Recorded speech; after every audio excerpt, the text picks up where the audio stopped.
Konting kaganapan nga pala sa paghahawak namin sa binyag kay Baby Maxwell dito sa Barangay Kinigatan. Araw nga rin pala to ng kapestahan at talagang kami ay nagpunta at nagsama-sama sa mga gatong okasyon ay hindi namin papalagpasin dahil kami ay magiging isang ninong at ninang na naman.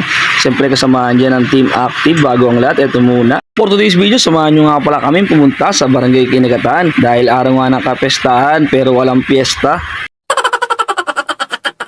Samahan nyo nga akong baybayin ang daan papunta sa Sharon.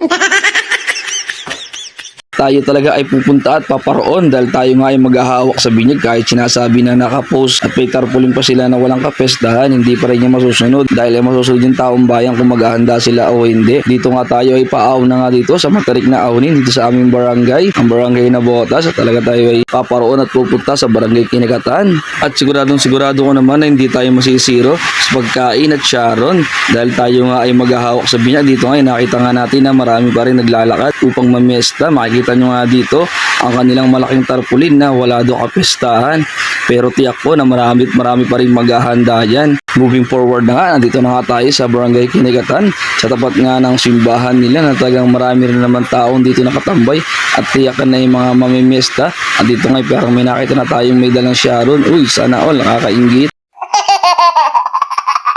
Pasok nga natin dito sa pinakaloob ng Barangay Kinigatan ay talagang medyo malungkot at medyo kakaunti ang tao, pero talagang may mga handa at may naghanda pa rin dyan. Katulad nga ng ating mga pupuntahan ditong kaibigan at mga content creators and vloggers na talagang naghanda para sa kapestahan dahil nga naman ito isang beses lang isang taon na hindi pa sila mag-celebrate. At dito ay pumasyal tayo sa bahay ni Stalabs at siya nga ay nasa simbahan pa, kaya tayo ay nagpunta muna dito sa ating hawakang binyag. Dito nga yan sa Church ng Unida sa Barangay Kinigatan din. At siya nga pala yung ating hawakan, si Baby Maxwell, ang ating kumare nga pala, isang content creator din, si Hanilet. At tayo konting video lang dahil tayo nga sa loob ng church. Pagkatapos nga nito ay binibinyagan na nga ang aming inaanak na si Baby Maxwell. Dito ay malapit na rin matapos ang pagkiseremony at pagbibinyaga dito sa church ng Unida Church sa Barangay Kinigatan. Napakaway pa nga sa atin si Island Tidik at nagpicture taking nga lang at maya nga lang magwawalkato na kami papunta sa venue at kainan nga dito nga sa may bandang dulo papuntang kay Pita yung aming venue. Dito ay napasayaw pa kasi Baba Men's ng 767. Taga-live, Elia. Kaya nga wala.